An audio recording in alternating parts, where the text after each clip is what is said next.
Lauren, we were getting into this a little with Jason Miller from the Trump campaign, but Biden finally did a media availability, if you will, today with his traveling press pool. And you would think for all of the complaints about him not taking questions, that they would finally ask real substantive questions.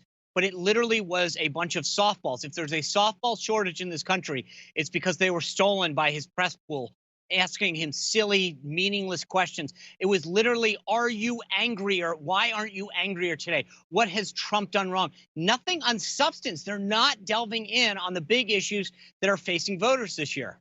Yeah, I mean, it really is a travesty because they aren't actually asking him anything that would inform voters on if they want to vote for Biden. It just seems to be a referendum on Trump and not actually whether or not Biden will have solutions for some of the things that he's claiming are Trump's fault. I mean, it's hard to even call yourself a journalist if you're not going to actually ask questions. I honestly, I don't know how some of these guys look at themselves in the mirror. There are big issues from COVID to riots and violence to the economy, and they're not asking these questions. President Trump was in Pennsylvania yesterday. Fracking's a big issue.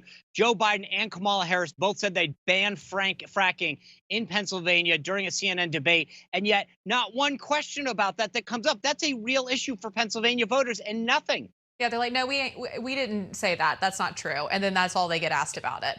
I mean, and the other thing is the Biden campaign hasn't sat down or agreed to any real interviews. I mean, they've been pushing the questions off fine. They just started answering questions from a press corps that's not really saying anything or asking them anything. And then now they're not even sitting down for real TV interviews with true journalists to ask them anything.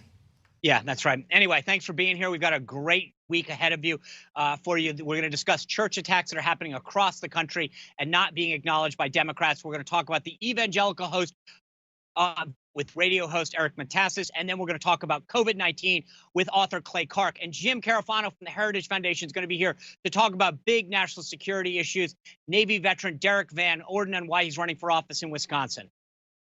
That's our show. Don't forget to stay tuned as Sovereign Nation's Michelle Malkin joins guest host Rob Schmidt to discuss the Trump administration's crackdown on Antifa and the violent protests. That's on Greg Kelly Reports next.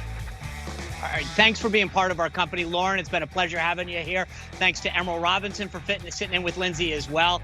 Look forward to seeing you all next week. Have a great weekend. Thanks for being part of our company. Thanks, guys.